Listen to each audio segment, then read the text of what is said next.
Hello, hello, hello. It is Thursday, January 10th, 2019. It is 1 o'clock Eastern Time, and this is a special edition of Higher Ed Live.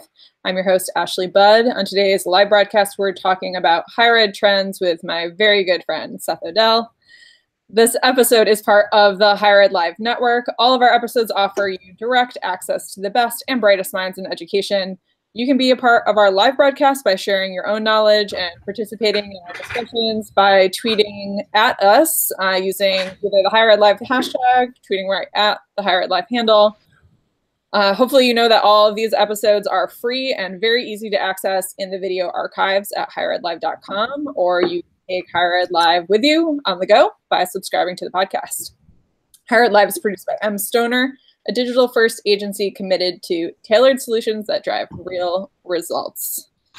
I want to get right into this episode because I don't know how to do any longer intro. It's been a very long time since I have hosted one of your Higher Ed Live, but I'm so psyched that Seth reached out to me and said, "Hey, let's get the band back together. Let's do one of these things." I think figured it's been a few years since either of us have been on Higher Ed Live, and it was just like riding a bike. So thanks so much for the nudge. It's so good to see you, and I can't wait to catch up. Yeah, well, so good morning on my end, good afternoon on yours, because we are coast to coast right now, and I am so pumped to be back. I have emerged from my cocoon and cave where I've been the last few years. I'm back on the surface, and most importantly, back on Higher Ed Live, where it all began, and I'm really excited. So thanks for letting me holler at you. Shout out to that back channel. What up, Rachel Rubin? Haven't talked to you in a while. We should probably catch up too. It is all OG today. We are back on Higher Ed Live. It's like it's 2010 again, and things are just getting started. I love it. I love it. I know you're back on the West Coast. Yeah.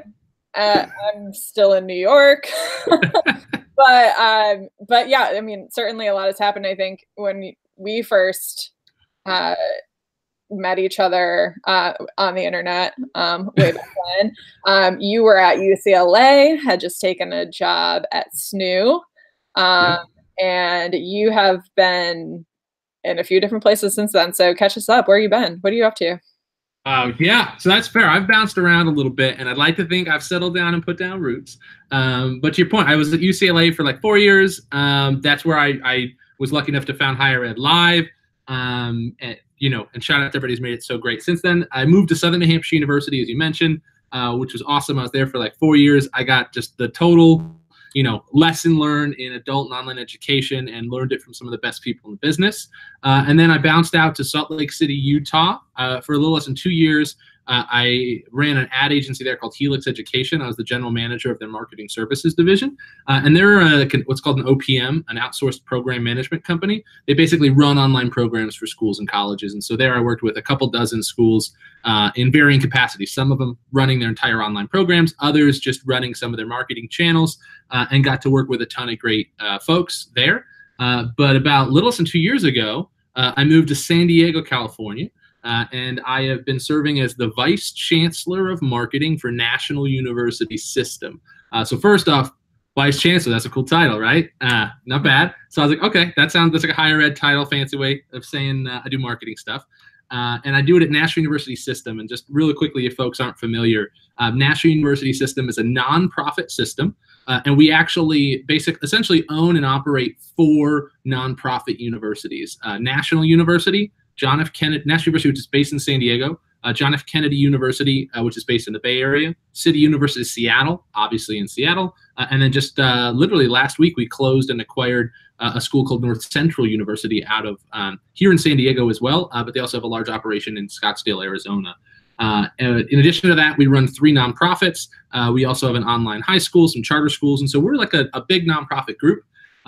And essentially, I came in to run marketing for all of those organizations. And so the way that I was tasked with that and the work that I've gotten to do was to basically, at the system level, build an in-house ad agency. And so over the past couple of years, really, I've been working away and building a team of now 52 people, went from 23 to 52.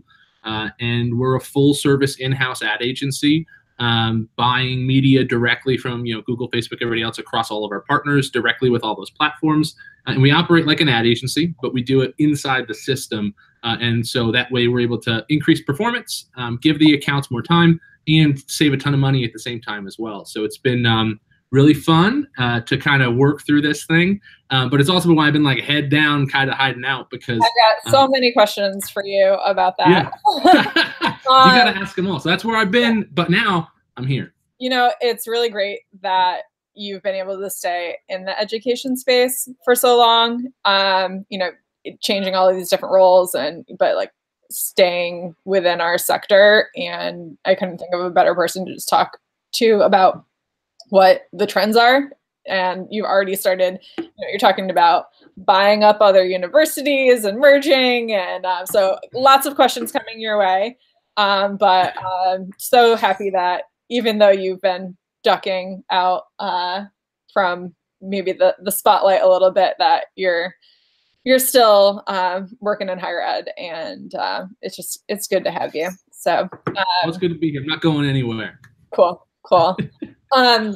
You're living in San Diego now. Yeah. What else is happening, outside of the big university life? Outside of the big university life, I got a couple speaking gigs coming up. Haven't been on the speaking circuit for a while. I'm keynoting an AMA San Diego conference in April, and talking about the art and science of conversion, why we buy and how to influence behavior. Really fun one. And then I'm speaking at another conference for the Learning House, which is a big OPM out in Louisville. I serve on their advisory board, and I'll be out there speaking with them. And outside of that, I've been like big on a health kick lately. I'm down 50 pounds over the past year. I'm, really focused on all that and stuff. And so as people know about me, I tend to work a lot and not take care of myself. And now I'm putting as much work in as I'm putting out, and I've never felt better as a result. That's awesome. Well, if any of you hear a loud screeching or crying in the background here, that I work from home. And since we've last connected, I've had a small human enter our house. And so we're raising her, and, just same here, kind of head down a little bit, figuring out how to do the parent job, but also doing a lot of writing lately. Working at Cornell has upped my ability to write incredibly. So for those of you that have been staying in touch with me, I've got a lot of you close friends on my newsletter subscriber list, and that's helping me get the writing going. Well, hold on, we got to shout that out. I read your newsletter every week religiously, and I can't believe I'm shouting out a newsletter, but it's so good. I love it. I'm envious. I feel like I want to start my own. I just basically want to ride your coattails. Like, first New Year's resolution for everybody watching is, if you're not signed up with Ashley Budd's newsletter, get on that now. Because you should. I mean, it's gold. The way I look at the newsletter is that I'm just writing a note to my friends that I wish we could stay in touch. I wish they knew what I was up to, and it's a really good way to do it, and a really good way for me to practice writing. So thanks. Yeah, I'm glad you read. Yay. I read. So let's do industry catch up, if we will. You got it. Yeah. So let's do maybe like a quick rundown on what is trending right now. I know a lot of times on higher ed catch-ups, we can look at what the market's doing. Can you tell me about competition, that sort of thing? Yeah, absolutely. So welcome to 2019, right? The world has completely changed and everything's the same. And so, the first thing that's clearly a little different about this year is the back channel is fire. What up, Ed Cabell? And shouting out to everybody who's tuning in. But really, here's what I think is happening in 2019. The first is that competition is up and demand is down. It's important for everybody to know that higher education is a mature market. And that's the case across all audiences. When it comes to high school students, the reality is there's less students graduating high school every year. That's population dynamics driving that. And at the adult and online side, the world I live in, that non-traditional student, demand is also flat at best and most likely down. So every year our industry is losing 1.5% of students, a total enrollment compound, at the same time that everybody's growing in online, trying to grow. And so what we have is too much competition, not enough demand, and that's leading to a whole lot of changes, whether it's just the big stuff like mergers and acquisitions, schools actually closing or schools getting purchased. OPMs are getting bought, which are those private companies that run online programs. But also just for all of us at any level, it feels like we're asked to be doing more with less at every position. And that to me, I think is going to be the big theme for 2019. Yeah. And I've been, now that I work in the advancement side of higher ed, I am looking at the dollars much more closely than I did with enrollment. Enrollment, I knew bigger class sizes, raise that tuition, like more and more and more. That's the only way we can keep this train running. But in advancement, it's really more about like our revenue mix and here's what we're bringing in tuition. Here's what we need to raise. Here's what we're getting in grants. Here's what we need for research. And that's such an interesting piece of the puzzle to look at, especially with the changing dynamics of, this competitive space and not being able to rely on what for a lot of schools is like at least 50% of the revenue that they depend on coming in. Yeah, for schools that are tuition dependent, it is such a dire, big year. And even for the larger brands, there's been some pressures that they haven't felt before. MBA demand as a whole is down.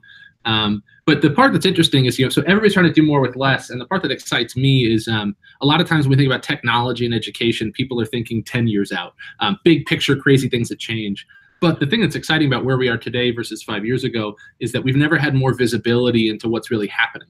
It used to just be that we relied on like email open rates, and that's all we kind of knew. And now when it comes to whether you're in development or you're in student affairs or you're in marketing, I feel like there's never been more prevalence of visibility into what's really going on and data that's available. And for the folks that can organize that and make it accessible, it's a game changer to be able to run your department or your team or your business as a whole, off of a scoreboard and actually know that, like, okay, if we're trying to raise money, how do we get in front of people? If we're trying to make sure students are successful, how do we get them in class? How do we get them over the hurdles that come up when they're pursuing their degrees?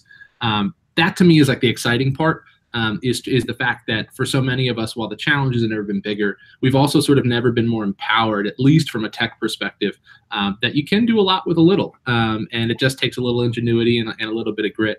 And you can find a way to navigate this because there's still people out there winning and growing and doing a great job, even though there's a lot of folks also that are really struggling and facing some hard facts this year.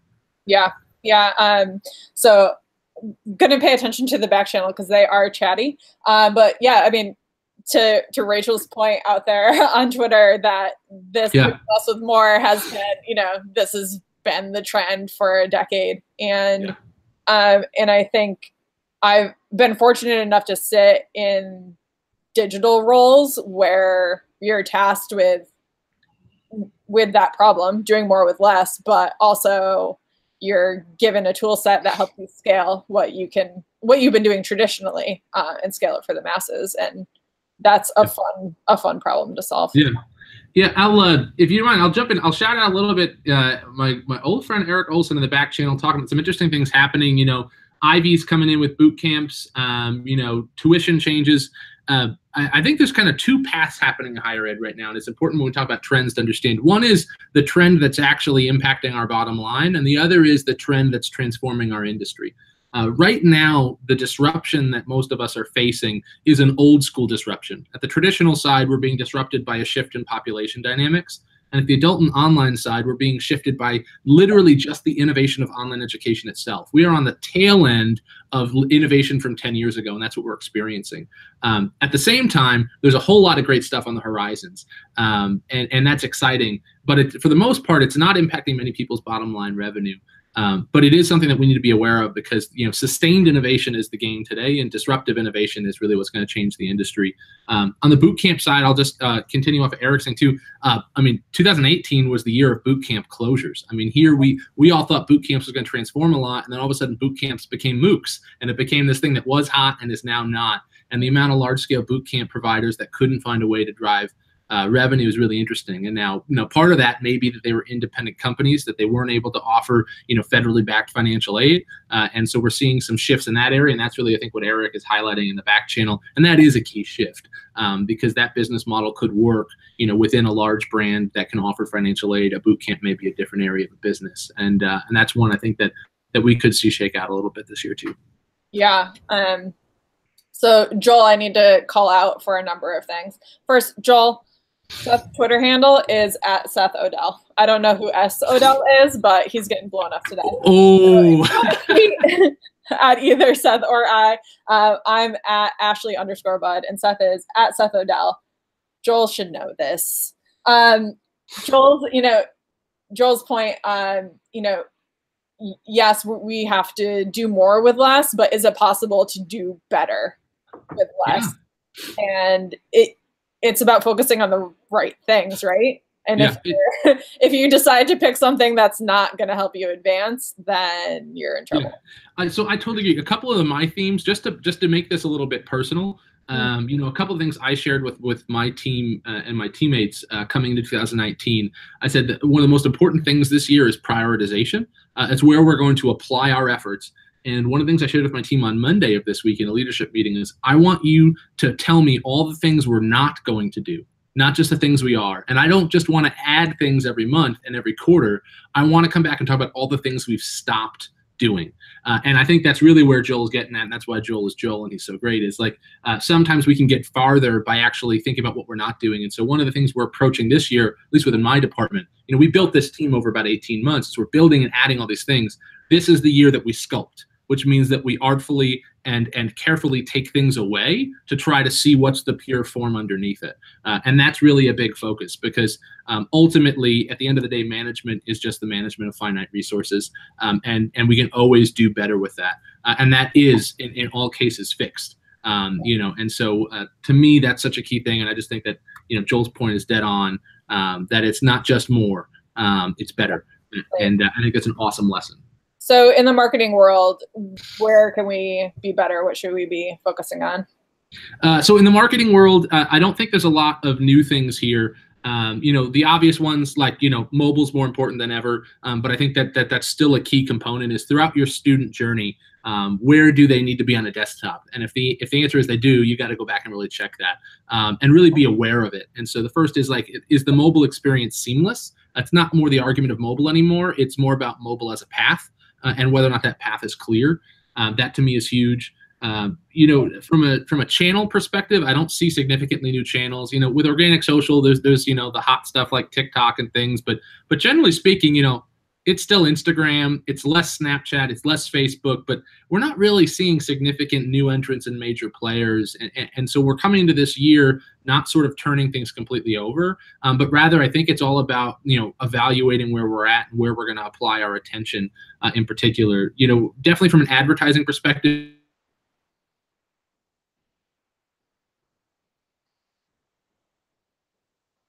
now, one of the largest ad providers, and they're definitely, a huge player in our space. Paid search is going to keep growing, but a lot of people in paid search, this is from our perspective, paid search is going to be unaffordable from a non-brand perspective in the next 4 to 5 years. And so people are going to start getting priced out on that now. And the reason is because schools are buying ads that they can't afford, then they're not starting students, and then someone else is coming in and bidding it up. And so because it's a bidding platform, we're not actually behest to what's economical and driving a student, we're behest to what someone else is willing to pay. And unfortunately, people that don't know are willing to pay too much, and it's a tough lesson to learn. With 4,000 colleges and universities in this country, there's a long line of people that are learning that lesson right now.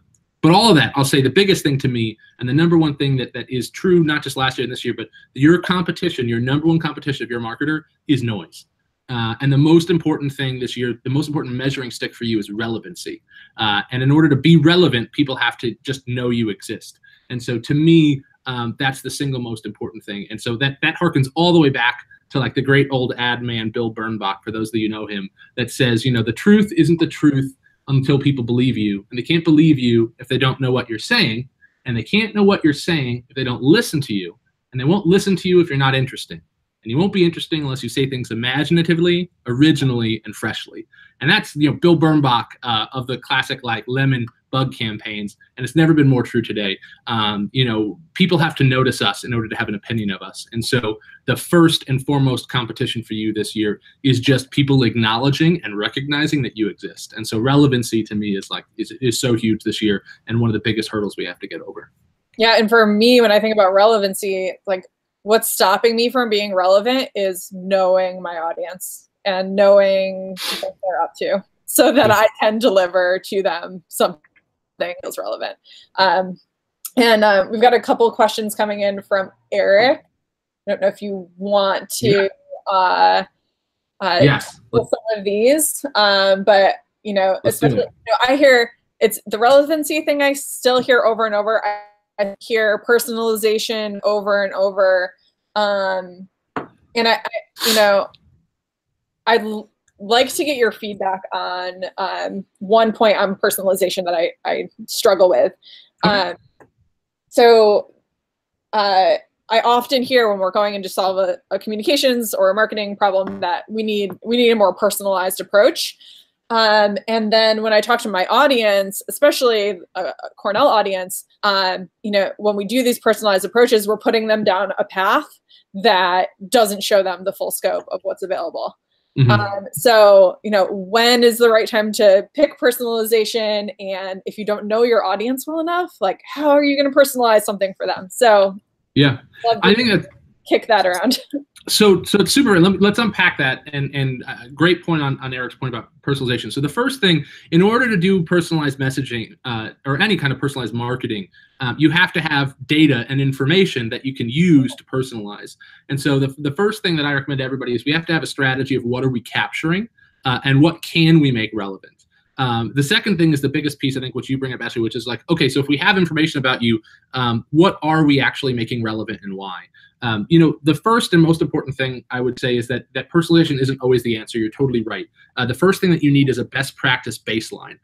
So if you have the right message that works for everybody first, that's what matters. And so even when I came into National University System, one of the things that I talked about is that you start at the top and you work your way down as far as personalization. So we're going to develop a great best practice. We're going to develop an email, that now our email open rates can get upwards of 40. Last week we had an email that had a 50% open rate, and that was not a personalized email outside of first name.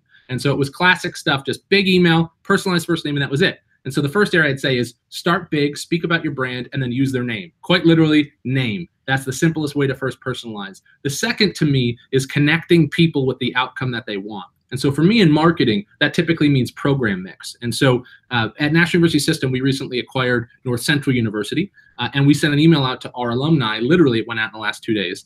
And it basically said, we have this new institution joining us. You can get a tuition discount as an alumni. And we did connect the program that they got that's already in our database and we mapped it to the program that we think was the best fit for them at the new institution. So we said, you can choose from all these different degrees, but since you're an alum of A, you might really be interested in B.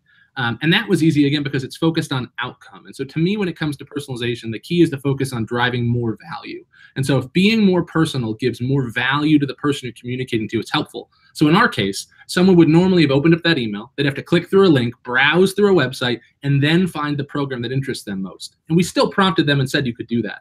But for the folks that got a degree in a certain field, we did the work of connecting them to the exact product they might be most interested in, and we put that in the email. So without having to click, without having to take time, we might have already answered a question. Now, I'll be candid, we don't know how well it worked yet. We got the data coming in this week at we're going to see. But that, to me, is where we're thinking about personalization, is where can we provide more value? And in all cases, we're measuring that by increased conversion from one status stage of a funnel to another. So for us, it's like inquiry to application, application to start, things like that. Right. And so to me, it's all, if personalization is providing value, test it and give it a shot. But definitely don't just chase personalization for the sake of doing it because you can. Sometimes one email does just as good a job as having the team take the time to develop 20 emails and try to deploy them all, in some specific spider web type of technology and approach. The best practice rule is such a good approach for everything. If you're not getting those basics right, don't try to take the jump to the hyper-personalized world where you could be turning some people off and learning stuff. Learning something about your audience with the straightforward message. Yeah. I will say, as for one thing, first off, thanks to Eric for shouting out just how ridiculous those email open rates are. I'm very lucky. I have an amazing team here. I get to sit in this office and they do all the amazing work, and I get to share that with you. So first off, kudos to everybody I work with who's far more talented and smarter than I am. I'm going to give one tip because he said share your secrets. Here's the simple one.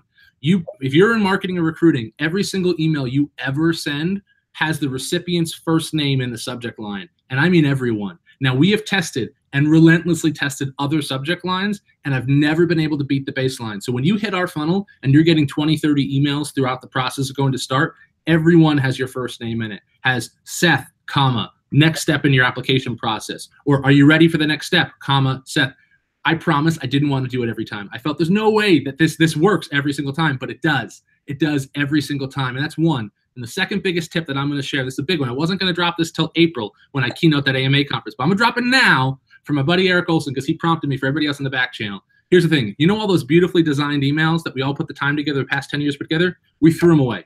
We do plain text emails because people don't want to communicate with some faceless big brand with some generic email template. They want to communicate with a person.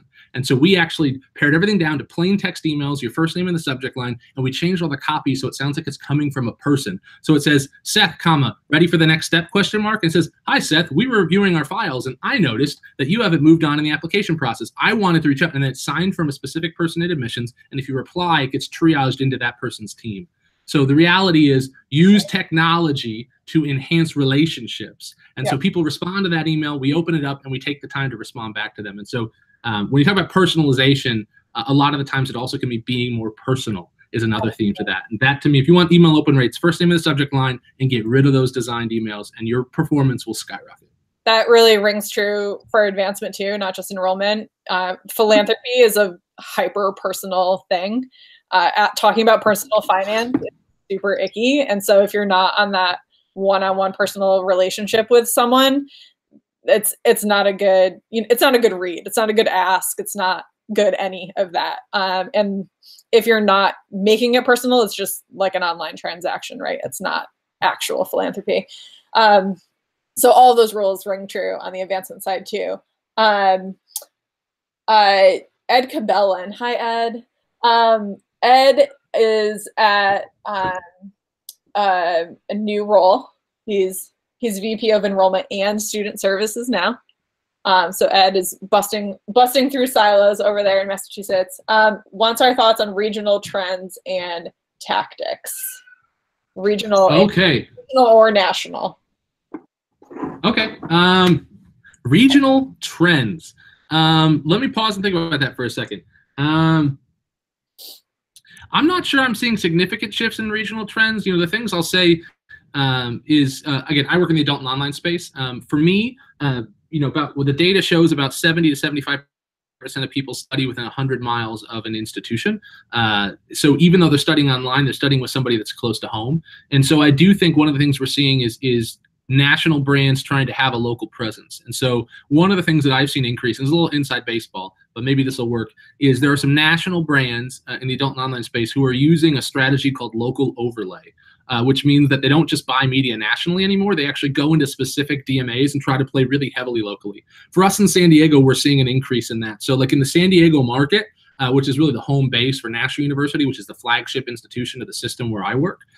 We've seen Grand Canyon University come in, University of Arizona, Arizona State. A lot of people that can't afford to get into LA can get into San Diego because the DMA is so much more affordable, obviously just because the population is smaller. And so where I'm seeing interesting things happening regionally is two things. The really, really small regional tuition-dependent institutions, primarily in the Midwest, are the ones that are struggling the most. And those are the ones that, unfortunately, we're hearing about are closing. And simultaneously, for the folks that are trying to grow, what we're seeing is that they're walking their way into it with mid-sized DMAs. And so San Diego is a tough spot to be in. The reality is people can't afford to leap into New York and LA, and they can't afford to buy media nationwide. And so what we're seeing is increases in the primary pockets. Texas is getting really hot. Florida's getting really hot. California in areas down here like San Diego is getting really competitive. And so it is shifting market by market, the fact that the competition can be different. That's something that I've observed, at least, that is really key, is that it's not the same market it was 2 years ago as far as who's here and what they're spending. And what about, since you are in that non-traditional, not 4-year plan, Ed's over in a community college role now. So traditional, non-traditional. Sure. I'll tell you that the biggest challenge. Does that hold up for community colleges too? The biggest thing that I have seen challenge for community colleges is specifically in their population of serving adults. And so where we've seen drops in enrollment, at least from the folks that I've spoken with, the reality for students either coming directly out of high school or coming out of high school within a year or two that are going to the community college, that younger population, it's still achievable to get those students because there is a shift among some population, some portion of it at least, that's more cost conscious, and community college is a great option. However, community colleges have traditionally served multiple audiences. One of those is that younger adult, but the other is the older returning adult, right? It's the person who didn't either go to college or didn't complete college, dropped out freshman year, sophomore year, maybe it was 10 years ago. That population is no longer going to community colleges because community colleges are relying on them to still use a traditional physical model where they have to be in a specific time and place. And that synchronous model where like we all have to be here Thursday at 5 is not going to fly anymore. And we're seeing a lot of institutions and community colleges, you know, that are losing upwards of double-digit enrollment year over year. And one of the big reasons is because people are voting with their feet to move online. And so one of the biggest challenges to me is community colleges having, whether or not they can have an online offering, a lot of times they're restricted in doing that, and those that can, if it's something that they can market to adults, because unfortunately the challenge for community colleges in particular is because the price point is so low, their acquisition cost has to be lower as well. And so you're up against schools like Southern New Hampshire University that are willing to spend $5,000 for every student that they acquire. And so how can a community college that has a marketing budget that equates to maybe $300, $400 do that? The reality is in many ways they can't. And so that to me is the real pressure coming from the community college space, is that you're losing the adult students who traditionally would have studied on campus who are now moving online either because they want the convenience or because SNU and everybody else is buying TV ads that get in front of them first. And I'd be completely honest, I don't know how they solve that. That is a real challenge for community colleges right now. Cool. Thank you. That's a good one. Good question, Ed. Yeah, we've got many questions from Jason Simon. Okay. Jason Simon, my all-time favorite people in higher ed, and I just want to say shout out to him. Same. Hey, Jason. Yeah. So his last question really hits close to I saw it. Yeah. I don't mind addressing it. So big haymaker questions or big haymaker predictions that every marketing org will face in 5 years. I got 2 of those for you, Jason. And so the first one I'm going to say is everybody needs to be working to bring marketing in-house. The reality is the cost savings are so significant if you can bring in-house and have the competency to do it. Many people won't be able to or won't have the investment to do so. But the example is that at National University System, we ran about 6 months hot on our expenses because I had to hire up the team while maintaining our agency partners. And then as a result, and since then, we're saving dramatic. So even though the team has gone from 23 to 52, we're saving significant amount of money every year and we're performing better. And so the reality is, while the in-house agency model isn't right for everyone, it's going to be right for a lot of people. And the people who make that effective are going to be able to outperform everyone else. Because when you have a lower agency fee cost, you can pay more to acquire every click. And when I can pay more to acquire every click, I can block you out on the same channel you're using to drive your enrollment. And so that's one big thing that's happening is you have to build it in-house. I will caveat and say you never build everything in-house. We still work with a lot of outside partners. It's actually great the question came from Jason. I work with Simpson Scarborough. They're fantastic. They're a great research partner. I'm never going to build that competency in-house. We still buy traditional media out. So it's not to say that when you bring things in-house, it's you bring everything in-house. But what you have to figure out how to do is bring the right core competencies in. And to me, one of the biggest areas of that is buying digital media. And so the biggest one is if you're not buying your own digital media in the next 5 years, you're in trouble. And then the second big one is, Jason, I can't believe you asked your last question. Can you foresee more VP of enrollment or VP of marketing becoming presidents? Yes. The 2 things that have happened to me, I've heard in the past 6 months more movement than ever for more CMOs. Everybody's on the hunt for CMOs. For those of us who work in the space, I'm at you guys, I get hit up all the time with people that are trying to make moves. And then to be really candid, I've also been approached and had conversations with people about your last point, that there are people who are starting to think that we need wildcard candidates for college presidencies. And what that means is someone who doesn't necessarily come from academia, someone who deeply respects academia, looks to them for guidance, leadership, understands that they're going to be the one delivering the product and the experience to students. But at the end of the day, could the institution could be led by someone who came up through enrollment? And I think absolutely. I think we will have VPs of marketing and CMOs moving into college presidency roles in the next 3 to 5 years. And I can imagine how much. I can only imagine how much the faculty would enjoy that. Yeah, it's been I'll be candid. It's always a challenge, and it's going to keep being that challenge. And it's been a challenge for me even here in this role. I've done a poor job in hindsight of properly building some of those bridges and bringing people along. The thing that's exciting, I'll say, is that when we don't have conversations that are about revenue, but we have conversations that are about students, and we remember that it's not just the real people. And if we believe we do a great job, then it's our obligation to get out in front of people and make sure they consider us. And so I have found that those bridges can be built, but they definitely take time. And And I think we're going to see it in the next 3 to 5 years. In fact, the next 3 years, all colleges, the next 3 years, there will be a VP of marketing or CMO that moves into a college presidency role, and they'll move into what institution? It will probably happen first at the adult and non-traditional side, but it also will happen at small private tuition-dependent institutions that are looking for somebody who can champion them through to a new era and turn things around. And I think it's absolutely going to happen, and I absolutely love that question. Favorite question of the day so far. Cool. All right, questions are slowing down. We're inching closer to our like 45 minute mark where people get bored with us, even though someone on Twitter did ask for us to go on for 2 hours today. So well, let me tell you something. I don't got my meeting after this got canceled. So back channel, let us know. I mean, if we want to break all the higher ed rules and just like hold this channel hostage, we can do that. It's true. It's true. We have the power.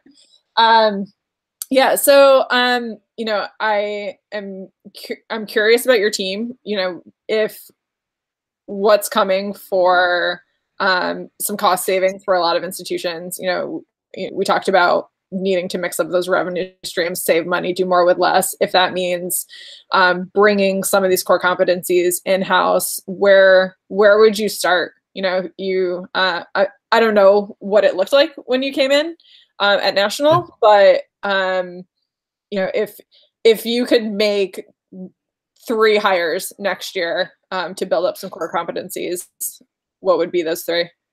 Sure. So, well, I'm excited to answer and say we are essentially we're built. We hired our last people, past 2 months. But I can tell you a few of the big ones that we did. So when I came in, there's a couple things that we had to do first. The first and foremost thing is I needed a really strong technical digital marketing position. And this is the new VP of marketing in higher ed, is somebody who came up through digital. And so I brought on an amazing general manager, this gentleman, Aaron Edgell, who's exponentially smarter than I am. He's a brilliant guy. And the first thing he did was 2 things. He brought on a head of data analytics specific to the marketing team. That was an amazing hire, a gentleman, Coda from McCann Erickson. The guy's absolutely brilliant.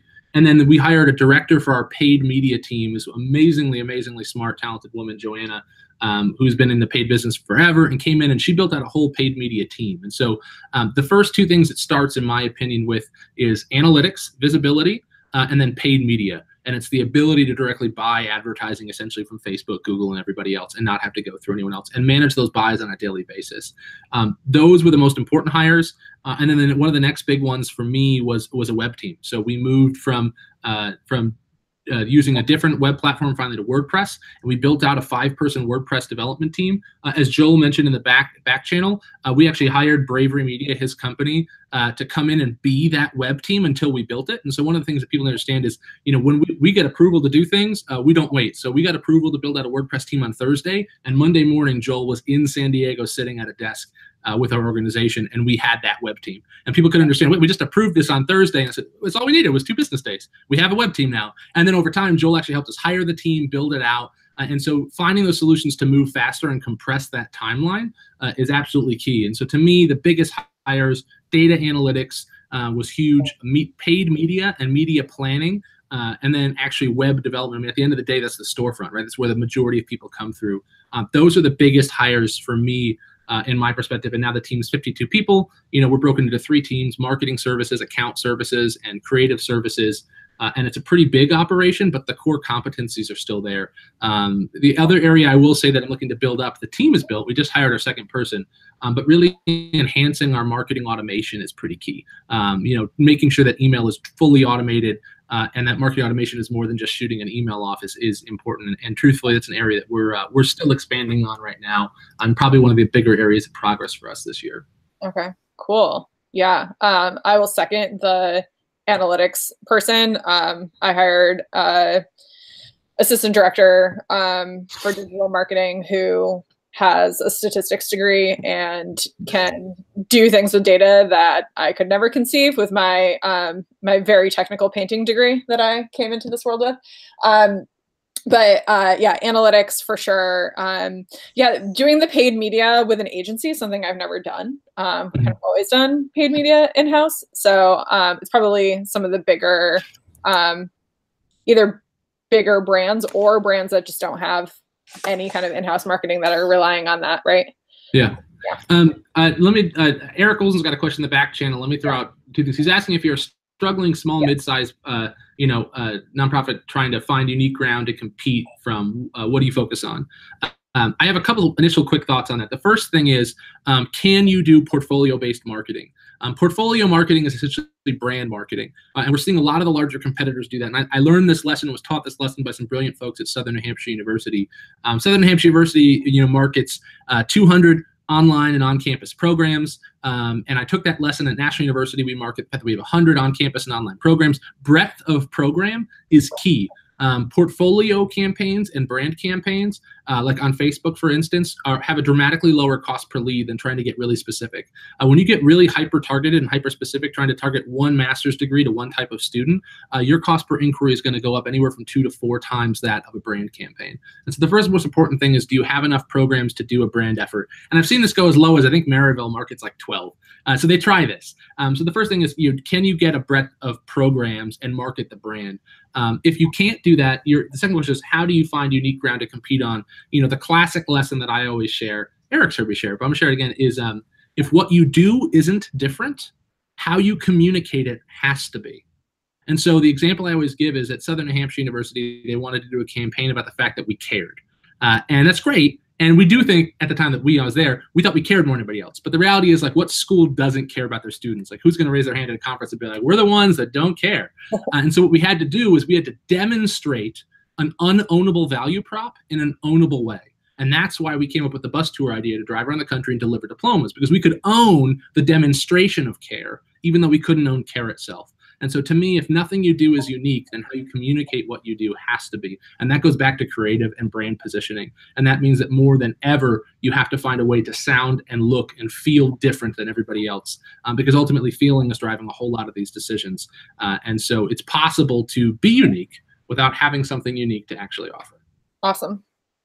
I'm curious with our, we got a few minutes left. Can you give us a sneak peek on some of the talks that you've got coming up, and if there's any conference planners tuning in? Seth is for hire, so. Yeah, I'm ready to get out. So the one I'm really excited about is the AMA conference in April, the art and science of conversion. Basically talking about exactly things that you can do to increase the performance of your campaigns today. One of those I already shared, first names and email subject lines, throw out the designs and make that whole thing personal. But there's other really simple ones to do as well. We launched something called App Lite. Somebody fills out an RFI form, which is still the traditional way that many students inquire to get information. And when they fill out an RFI form, rather than getting a thank you and an email, they actually got dropped onto a lean application page that had about 20 fields, and it said, want to go ahead and complete your application, you're already 40% of the way there. And it pre-populated with it. And what people filled that out, and then it actually meant that they applied early. Essentially, they got their application. We said, do you want to move to the front of the queue? And we found that increased inquiry to admit, ultimately people being accepted, that rate by 25%. And part of that is we made it easier to move to the next step. But the other part was psychological, is that people took the time to commit to it. And we found that 50% of people presented with the opportunity to immediately apply after immediately RFIing will actually go through and do it. That's huge. The other things that I'm going to be talking about in that conference is the concept of anchor points. Anchor points, the bad version is like if you ever watch an infomercial commercial and it starts at $100 and it slashes all the way down until it's $19.95. The idea is that you start with a reference point for people, and it's not just related to price. And so that's really important that when people don't understand something, that you give them an anchor point or a point of reference so that they can immediately understand what you're talking about. So I go through some of that, and then the big other thing I'll just mention is a theme that I've done through the last 3 years is a concept called messaging hierarchy. And the idea is that it's all about delivering the right message on the right channel to the right person at the right time. So when we do a creative or a brand campaign, it's not about taglines or slogans. We actually map it out, and I'm happy to share this at some point. We actually have a grid where you map out exactly what stage they are in the funnel, exactly the audience that they are, and the exact value props and messaging that's going to resonate with them as they move through the process. And so the key with that is we don't want to have the same conversation 5 times. We want to have 5 conversations that evolve and grow based on the decisions that you're making. And messaging hierarchy is the way to do that, and it's really possible to organize and execute that and move people along. And then my last free tip one is, if you want to increase conversion on any web page, use question marks for your headlines rather than just headlines themselves. So as you go through the page and you actually see like a headline for a paragraph, actually say things like, do you want to finish faster and pay less? Or would you like to make a difference in your community, question mark? And then you talk about your great development opportunity. Utilizing question marks inherently encourages people to keep reading because we want the answer to what that question is. And so using questions as a prompt rather than a headline often gets people to read copy more, spend more time on a page, and end up converting at a higher rate. Dang. So those are a few. And then, yeah, the only thing I'll mention is creative is still everything. If you haven't seen it, I got to shout out my team. National University put out an awesome new campaign called My 30. They spent 30 days with 30 students all around the country, totally real students, shot 26,000 photos, 126 hours of footage. It's one of the best campaigns I've ever gotten to be a part of. And I think it goes to show that when we talk about relevancy, to take this all the way back to the first conversation today, relevancy comes from being real and relatable, and that comes from being authentic. And that means that we should all really think about downgrading our Getty stock subscriptions. Not that you don't need it sometimes, I get it. But when you can give people an honest, real view into who you actually are, it's always going to be a winning strategy. Well, I'd love to bring your team back on Higher Ed Live to break that down for us. Can we do that? Yes, 100%. I would tell you, I mean, I am the luckiest guy in the world because the people that work for me are far more talented, far smarter, and far harder working than I am. And I would love to let the world meet just a few of them because cool. They are just aces all around. Awesome. We will definitely do that. And we still have questions coming in on Twitter. We're going to go answer them on the internet. So if you want to keep up with us, you can use the hashtag Higher Ed Live. You can tweet at Seth Odell or at Ashley_Bud, and we'll keep this conversation going. Seth, thanks so much for reaching out and getting us, on the internet once again. Maybe we won't wait 3 years to do it next time. I hope not. This has been super fun. I've missed this. And everybody out there, thanks for tuning in. Thanks for the comments and questions. And remember, lean mean in 2019. This is your year. All right. All right, Seth. So good to talk to you. Awesome talking to you. Take care. All right. Bye.